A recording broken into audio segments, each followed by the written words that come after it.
Okay. Yeah. By honest and hardworking immigrant parents and resident of the area for a collective 20-plus years. An alumni of public schools, Jack graduated from Stanford University and Harvard Business School. He has lived and worked professionally in New York, San Francisco, Boston, my hometown, London, and Zurich. Jack has a distinguished career in the private sector as a certified public accountant, advisor to Fortune 500 companies, investment banker, and corporate executive. From Cudahy to Harvard, Jack's story is a testament to the power of education, a distinction which has influenced his charitable activities as well as his commitment to serious education reform. I am proud to introduce newly elected council member Jack Guerrero.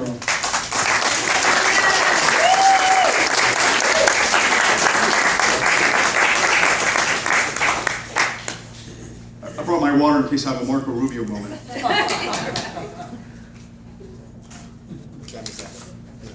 Excellent. Thank you, Mark. Ladies and gentlemen, I'm delighted to be here this morning and to announce that on March 5th, the good people of Cudahy, California, turned out in support of my candidacy for the City Council. There were 9 candidates vying for 3 seats. I was effectively the only Republican in the race in a town with 12% Republican registration. By all statistical accounts, the odds were stacked against me.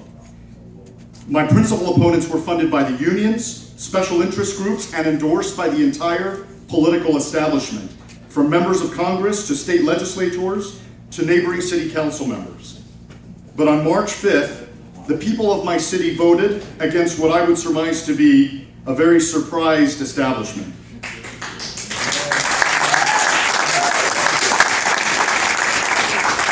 I am now honored and humbled by the approbation and the vote of confidence that my constituency has conferred on me.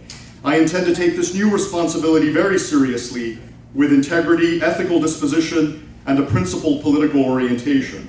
I want to thank a few people from the Republican community, including a few individuals in this room today, who took an interest in my campaign, including Mark Dameron and the entire Central Committee of my Assembly District, 63. Also Alex Vargas, Luis Alvarado, and the people of Grow Elect, as well as Central Committee members Jose Aguilar and Calvin Lee, and others who took an interest in my candidacy. Cudahy is a small town in southeast Los Angeles, population 25,000, working class, blue collar, and at 96% Latino, its zip code is the most densely Latino community in California. Like the neighboring city of Bell, which shares the same zip code, Cudahy is recovering from its biggest corruption scandal ever, replete with made-for-television investigations and FBI reports of extortion and bribery, which led to the high-profile resignation of 2 key members of the City Council last July. It is against this backdrop that I got involved in Cudahy politics, and my involvement is a rather unlikely story. I was born and raised in the city of Cudahy, and my family home is still there after many years.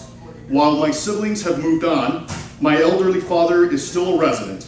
As I explained to my constituents, I am from Cudahy, but I am hardly constrained by it. After high school, I attended Stanford and then Harvard and worked professionally as a certified public accountant and a mergers and acquisitions advisor for large organizations. In 2011, I relocated to the Los Angeles area with the original intention of passing through my family home in Cudahy on a temporary basis while considering other residential geographies more convenient for work. However, in early 2012, I experienced my first political calling and decided to run for the California State Assembly as a Republican-endorsed candidate. Notwithstanding my newcomer status, I advanced past the primaries and moved on to the general election. It is during this period of time that Cudahy was rocked by its corruption scandal, and it was the appropriate time for me to step up to the plate in my own backyard as a government reformer and an advocate for justice. After losing my general election in November, I shifted my efforts towards the city council race and championed such measures as term limits, a comprehensive forensic audit of the city's finances, compensation and pension reform, fiscal discipline, responsible budgets, and a respect for the civil liberties of its residents. I also felt that my private sector business experience would be a suitable background for public service at this particular time in my city's history. While ostensibly a nonpartisan race, My opponents used the Republican brand against me at every opportunity through negative mailers and at all public fora. One mailer warned residents that I was, wait for it, a Republican Party activist with extreme views. At one public forum, I was also described as the new Pete Wilson of the Southeast. By the end of the campaign, everyone in the city knew I was a Republican. Notwithstanding my open party affiliation, the good people of Cudahy voted overwhelmingly for government reform on March 5th. Many of my supporters were Democrats, and in the words of one of them, every corrupt official in this city's history was a Democrat. Maybe it's time for something new.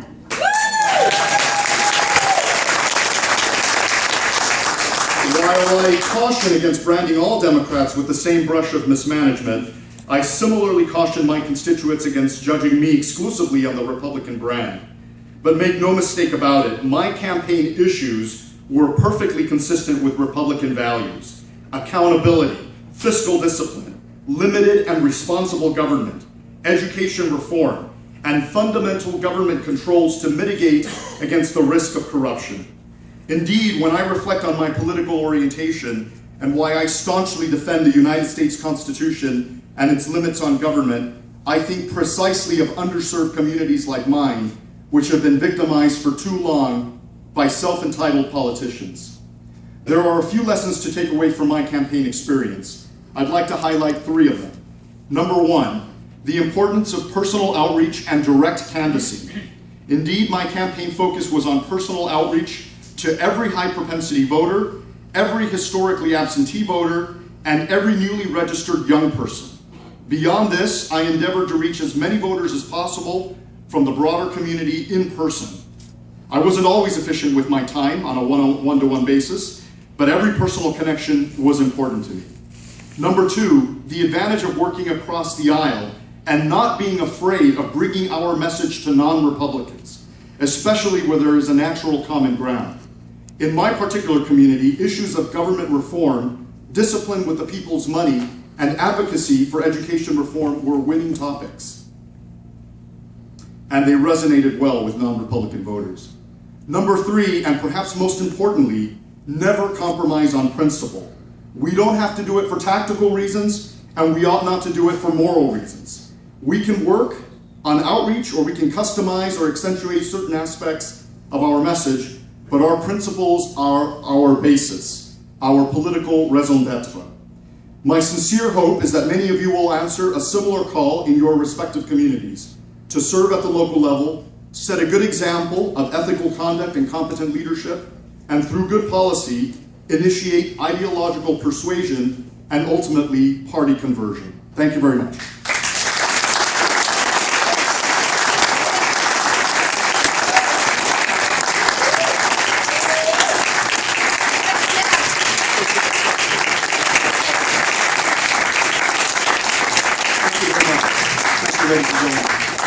I'll also entertain a few questions from the audience as well. Happy to chat about my experience. How did you structure your campaign? I mean, what did it take to win when you weren't getting any, maybe your name ID wasn't up? What did it take for you to reach voters and get them to know who Jack Guerrero is? You know, some people had some background on me already as a candidate for state assembly, and everybody started to sort of ask themselves, who the heck is this guy, Jack, that ran for assembly? You know, I started to just get involved. I went to all the city council meetings subsequent to the scandal. I started to introduce myself to regular people in the community as a reformer. I didn't come out openly and say, look, I'm Jack Guerrero, I'm a Republican. I said, I'm Jack Guerrero, I'm your neighbor, and I care about change in this community. I'm sick and tired of the corruption, and we need something different. I was very honest, and I spoke from the heart to people. And I think over time, people started to coalesce around me and have a little bit of respect for me. It was later that they then combined the Republican brand with my candidacy, and in a lot of ways, people became open to the idea of having a Republican who was also a good person. You know, a lot of people have a lot of misconceptions of the party, and I surprised a lot of people. People thought I was too much of a nice guy to be a Republican. I was told that on several occasions, and you know, but over time, if you set a good example, I think people will come around. they'll begin to appreciate what you can offer despite your party affiliation. Yes, ma'am. How old are you? And are there term limits in Cudahy? I'm 38, and there are no term limits in Cudahy. I intend to propose term limits at the next opportunity. I'm in Ed Royce's district, and I was really disgusted by the last campaign about the attacks. Mm-hmm. And you talked about them attacking you. Right. How did you respond to that? To get the word, I mean, they're sending out all this garbage about you. How did you respond back to the voters? I remember distinctly one public forum where, after being branded the Pete Wilson of the Southeast, I immediately shot that down by saying that these were attempts to distract from the real issues of the city.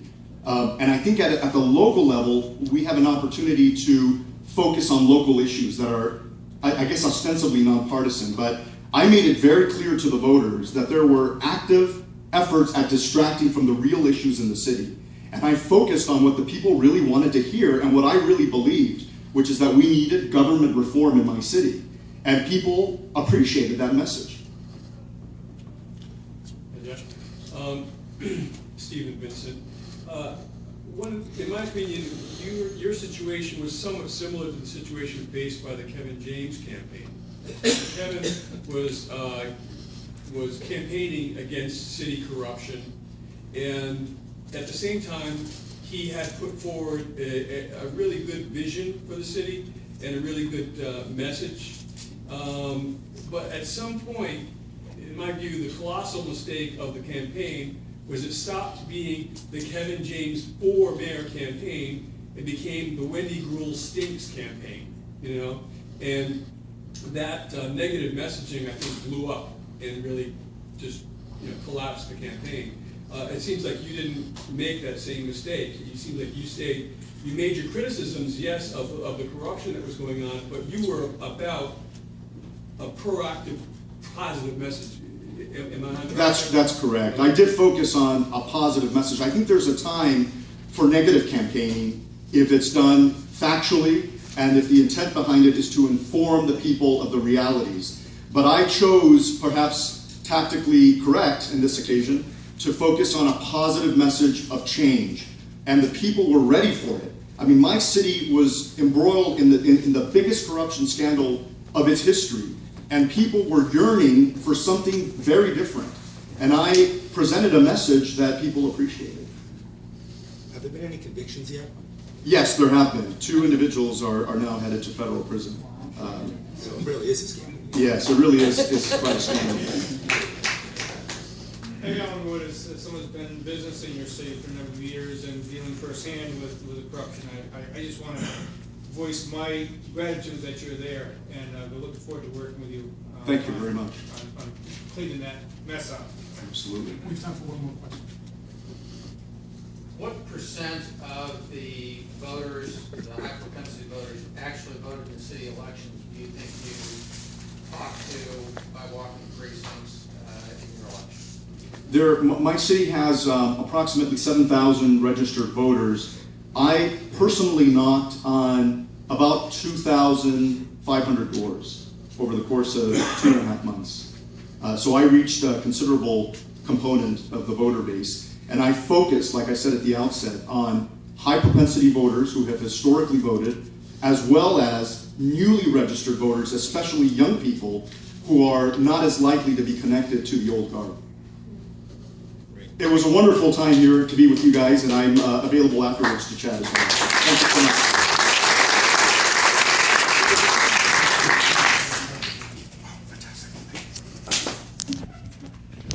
The governor at some point.